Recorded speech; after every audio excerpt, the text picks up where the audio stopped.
Yasin, okay, ñu la déglu Yasin. dama contribute. Ñu ngi la déglu. ci li ngeen doon wax mooy pour nga last long ak sa jigéen. waaw naka nga mun a dëgërale sa sëy. danga war a am family biir because of nit ku nekk ak sa jigéen sa private things waruloo koo génne. nekku ne lu nekk tam nga wax ko sa yaay wala nga wax ko sa xarit.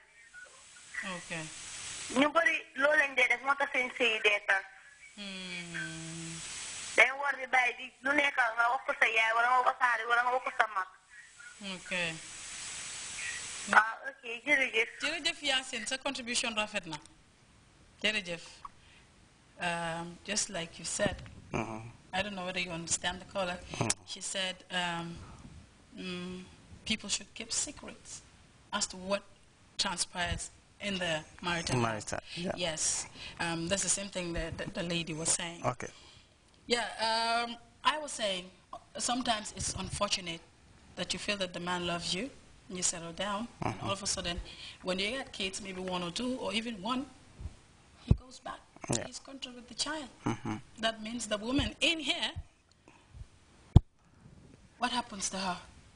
Yeah, if such happened and the man went away, so there's nothing she can do, then she has to put it why I said behind her. It's unfortunate sometimes. Like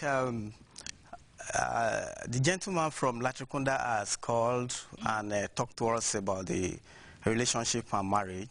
Yeah, like on this show, like you said, we respect individual opinion and because they are all helpful. Yes. Yeah. Now, like he said, it is true marriage is supposed to be born, a covenant between the man and the woman. Now, the only thing that I need to add to it, like the first man who said that, oh, someone is on the line. We have a caller. Hello, caller.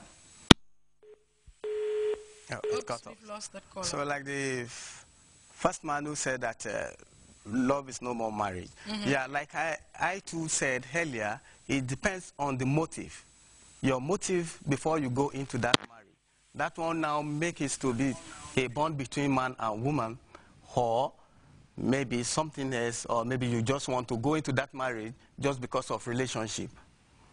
Okay. So, because if we just say love is not marriage, or marriage is love, so it's like we are trying to differentiate something or prove something. You know, people are different. Yeah. People think differently, and people have different views. Yeah. What I may think that marriage is, somebody else out there may think it's not. We have text messages. It's coming in. This one says, it takes 3 people that comprise a marriage, which is the man, woman, and God. Hence, trust must be no interference from extended family and friends. From Terry. Okay, interesting message there. Another caller. Hello. Hello. Hi. Hello. Hello. Hello. How are you? Yes. Okay, what I wanted to contribute on the program is, okay, the laws they are trying to explain how to call before you get married to a person. No, lu ñoo jéema wax mooy naka la nga mën a dëgërale sa sëy, naka la nit mën a dëgërale sa sëyam, góor si góor bi ak si jigéen bi. Waaw loolu la explain nii. Yes. Ma ne. Su nekkee ni comme nit ki ak nit ki seen diggante loof moom fa waaye sëyanguñ. Loolu mun nga ko ooyee loof waaye it's illegal. Yaa ngi gis. waaye su nekkee ne ñëw na to a level ba nga xam ne ñoom ñaar loof bu nekk seen diggante bi gën naa dëgër ba gaay sëy. léegi that love moom moo nekk di pure love di real love bi. Okay. because your love boo dee amal sa jabar si biir sëy loolu moo dee tax nga mun koo defar yeneen ak yeneen. understand nga. ba pare tamit maa ngi am leneen lu ma bëgg a teg si wax bi. mooy comme like si diggante góor ak jigéen. si wàllum mbiri néegi sëy. ok. always dañ dee wax ne comme góor bi mu respect jigéen bi. waaye man su ma gis-gis respect bi dafa war a jógee from both parties. yes. nga gis ne that love dina am future. that is true. because soo only waxee ne na jigéen bi respect góor bi. because dama leen attend sëy yu bëri waaye dañ dee wax ne rek jigéen bi. góor bi yow da nga war a respect jigéen bi. so da ngaa gis ne góor bi génn di dem rek la ñëw kooku xam nga. léegi sax mu gis loo xam ne sax xam na ne lii xëy na naa ko am de waaye naa si am mere yàlla waaye pour njabootam satisfy rek moo tax mu siree duga. kooku war a ñëw ke léegi ci kaw loolu tamit mu war a respect jigéen bi te jigéen bi respect gut ko loolu that love will never get future. dëgg la. waaw jërëjëf.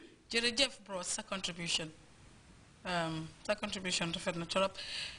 respect moom fa naa si ñaari side si yëpp loo war a jógee war a jógee rek si benn boor because nit ku nekk deserve na respect even su nekkut say sax nit ku nekk dafa deserve respect gën a respect di ki daal respect boo jox sa bopp da nga bëgg a am loolu in return.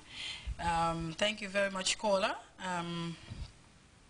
Later on let's continue with the discussion before you them actually love messages. Another caller. Hello. Hello, good evening. Good evening. How are you? I'm fine, thanks. Happy New Year to you. Thank you, and wish you the same. I just wanted to contribute a bit in your discussion. Okay, you're most welcome. I guess the topic is what you need to do to make your marriage last. That's the topic. I think first and foremost, I would say there must be communication.